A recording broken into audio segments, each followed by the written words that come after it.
The month of May makes me think of all of the flowers that are starting to bloom and are going to continue to bloom throughout the summer season. So let's make a really pretty cottage garden necklace using supplies from the May 2022 CreateAlong box. Hey there, Sandy Huntress here for CreateAlong. So we're going to start with this rose texture plate that came in your box as a set, and some pearl polymer clay. This has been rolled out on the thickest setting of my pasta machine and is about the same size as the texture plate. To make sure that we get a good impression without any sticking, I'm going to use just a little bit of a release. My favorite is Armor All. You need the tiniest amount, just a drop. Spread that all over the surface of your clay. Then press your texture plate right into that clay from the back, starting in the center out. I'm going to be placing this piece into a bezel. This is a 25 by 50 millimeter rectangular bezel that you can find on Amazon. You can find them in the craft stores. And I'm just going to take this piece of paper and flip it over and roll, not just to get a nice deep impression, but also because I would like this sheet to be as flat and even as possible. It will show up in the front of your piece if it's not. Now you can leave it on the paper and just peel it up, and there you have a very nice, delicate rose impression. If you decide to use a different bezel, you'll want to just test and make sure that the texture plate will fit inside the size of your bezel so that you won't have these edges that end up being embossed around the edge of the texture plate. This one just fits. Now I'm going to use my blade just to trim the outside. So basically right at that ridge, we just want to trim that away, because this will help us in marking the placement for our bezel. Next, I'm going to flip this over and center it pretty well, top to bottom and side to side. And then press enough so that you have the impression of the bezel in the clay. This time when you use your clay blade, you want to just do it a little more carefully. Trim just on that inside edge. So what would be the impression of the very inside of your bezel? You want to trim right there so you can have a nice, neat fit. That one looks like it made it just to the top. I might have to stretch it a little, we'll see. Pick this up off the paper. And this, by the way, is pearl polymer clay. And it looks like that top corner needs to be stretched the tiniest bit, and I need to just shave off a little tiny bit on that right edge. Just tug on it a little. If it's not straight, you can use the back side of your blade to kind of straighten it out so it's not ripply. And then we'll shave off just a very small amount.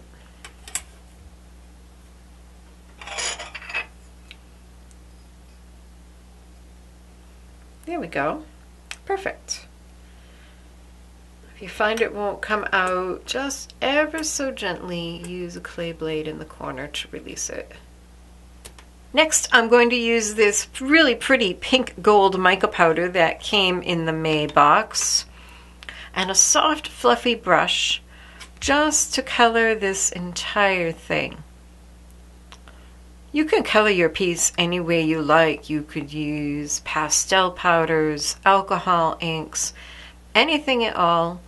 I just happen to really like this color, and we will do something after baking to bring out the rose, but you could just leave it like this for a more subtle effect. You can definitely stop right there, or you could make some leaf decorations to go on your necklace. I have some more pearl polymer clay, this time rolled out to a number 3 setting on my pasta machine, which is just under 2 millimeters thick. Again, adding a drop of a release. I'm going to use one of the other texture plates that came in the set to make a couple leaves. And the procedure here is exactly the same, except that we are going to use these as charms, and so the back will be visible.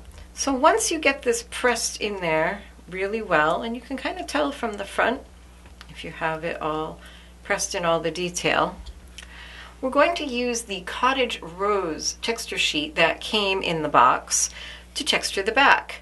And since this is kind of a small leaf, I'm aiming for kind of the smaller parts of the design on the back. It doesn't matter hugely, but why not take care of small details?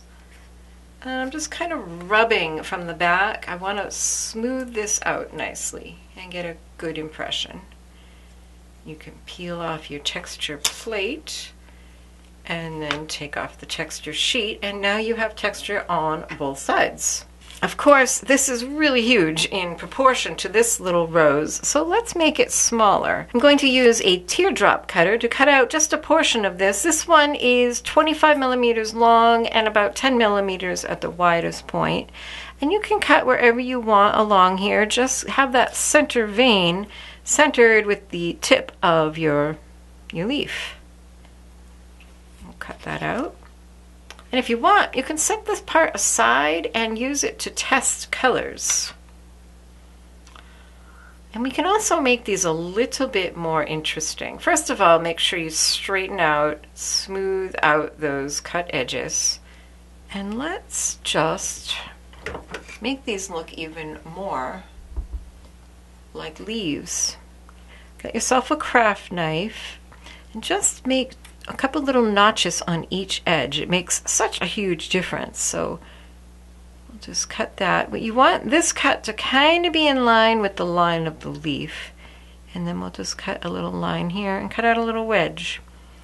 And if that is bumpy and not smooth, just come in with some taps and pats with your fingers.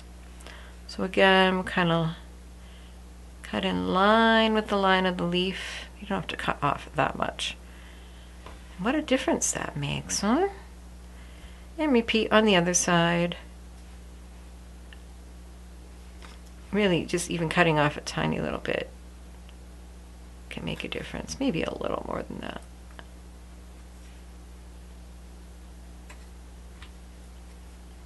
Suddenly you have a much nicer looking leaf. So we don't want is that squarish bit.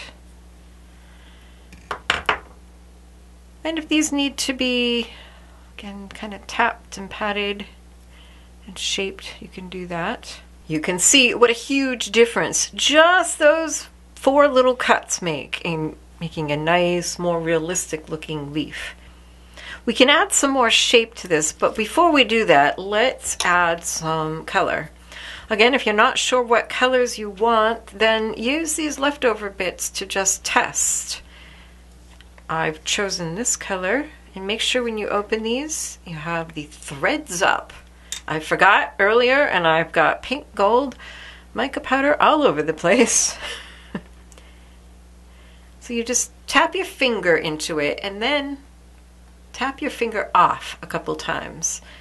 And that will just give you enough so when you brush over, you just get it pretty much on the high points. And you can do the front and the back, or just the front, entirely up to you.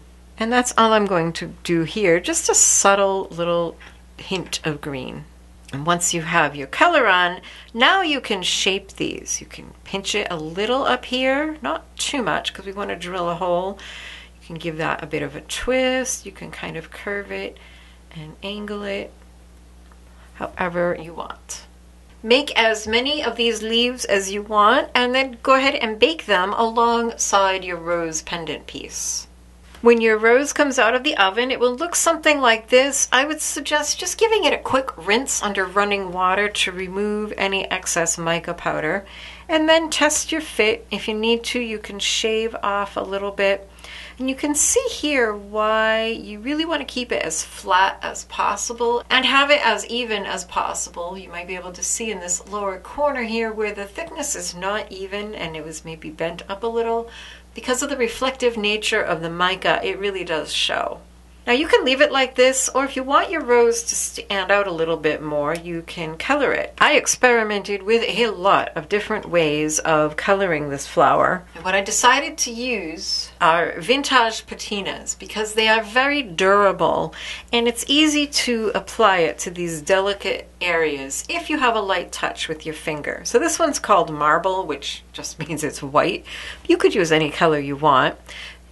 They have a ball in here that you need to make sure is moving freely, so shake it well before you use it, and you'll just need a drop or two.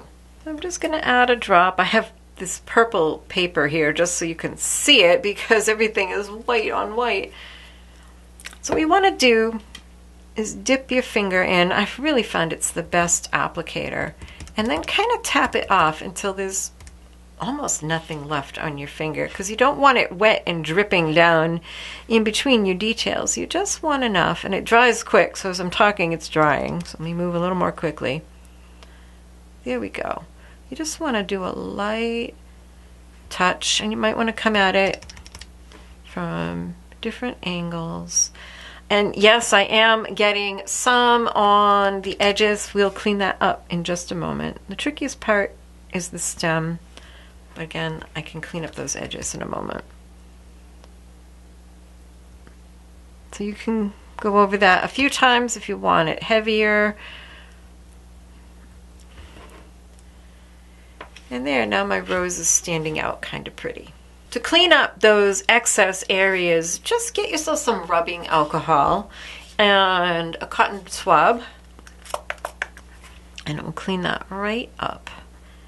And not take up very much of your mica either. So just go around and clean up the whole thing. And once the vintage patinas are dry, they're pretty permanent. Once you're happy with the coloration of your rose, you can use a little super glue to adhere it into the bezel.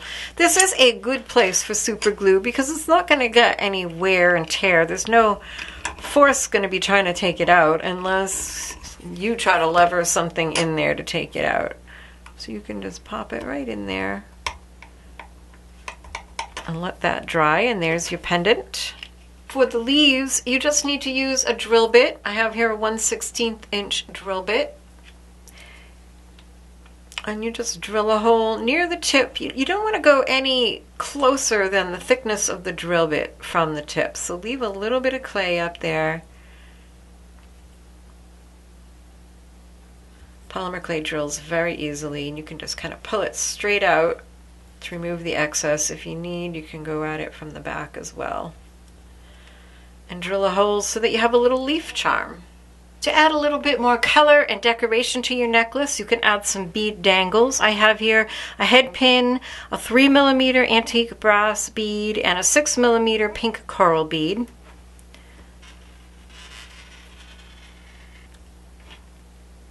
And one of my very favorite tools for making simple loops is this one-step looper. It's a fantastic tool. If you do a lot of jewelry making, make a lot of bead dangles, you'll love this because it does it all in one step. Just kind of bend that back, and there you have your loop ready to add to your necklace.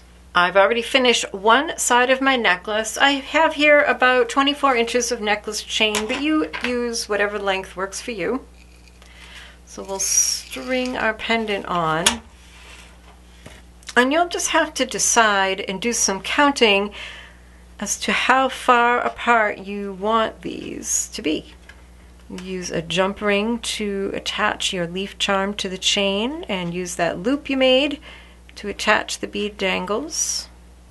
Use another jump ring to attach a clasp, and your necklace is done. Really sweet for the springtime. Once again, this is Sandy Huntress for CreateAlong, wishing you happy creating.